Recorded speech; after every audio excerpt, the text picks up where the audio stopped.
Hi guys, welcome to my channel Lush Gardener. I hope you guys are fine and are safe. So today we are going to be talking about another beautiful Crassula variety called as Crassula Tom Thumb. Now this variety of Crassula is a hybrid between two different succulent species. So I'm going to put the parentage on the screen. You can check it out. Talking about the light requirement, this particular variety loves a good amount of bright light.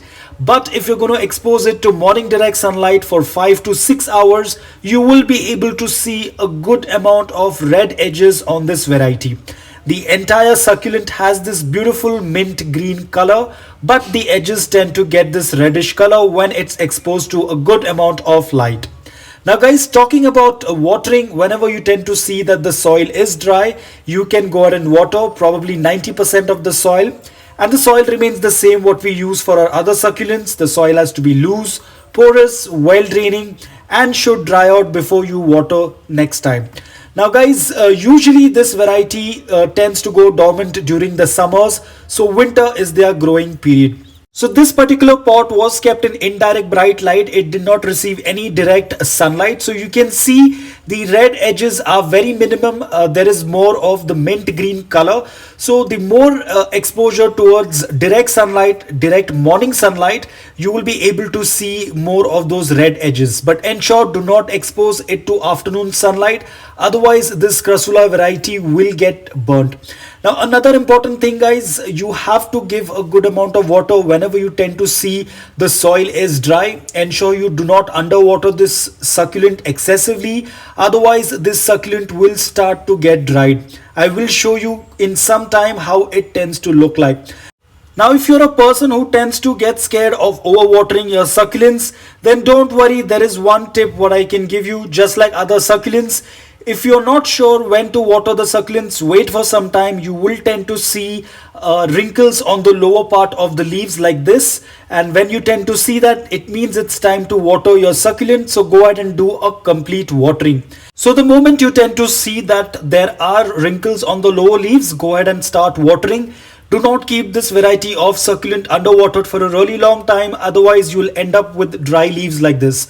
The lower leaves will get dried and will start falling. So ensure that you follow a proper watering schedule. Do not overwater them and do not keep them underwatered for a really long time. But other than this, these succulents are pretty easy to take care. I haven't seen much pest attack on this particular variety. It tends to do quite well. Does not require a lot of care as long as you take care of the watering and you give a good amount of either direct morning sunlight or indirect bright light. Now guys, I'll quickly go ahead and water this succulent because as you know, you could see that there were wrinkles and the lower portion of the leaves. So I'll quickly go ahead and do bottom watering. Now I prefer to do bottom watering because a lot of plants can be watered at the same time, but it's completely up to you. But during summers, avoid doing bottom watering. Try to do a top watering because during summers, the soil tends to dry frequently and much faster. But if you're doing bottom watering even during summers, then ensure that you increase the frequency of bottom watering, because in bottom watering the soil tends to dry much faster as compared to top watering. Now I usually prefer doing a lot of bottom watering because what happens, this gives me much time to attend to other succulents. And in this way, I happen to water a larger amount of succulents in one go. Because during this time when this is getting bottom watered, I tend to work with other plants or tend to attend my other plants. So this tends to work out really well. Another best thing about bottom watering is I'm not much worried about water falling on the succulent leaves.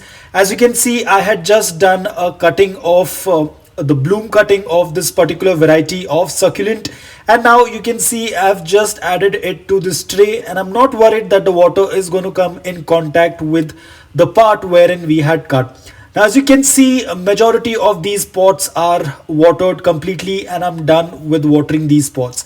So guys, I hope that this video was helpful to you. If it was, please hit the like button. If you're new to my channel, please consider subscribing to it. Until then, take care, stay safe and keep propagating.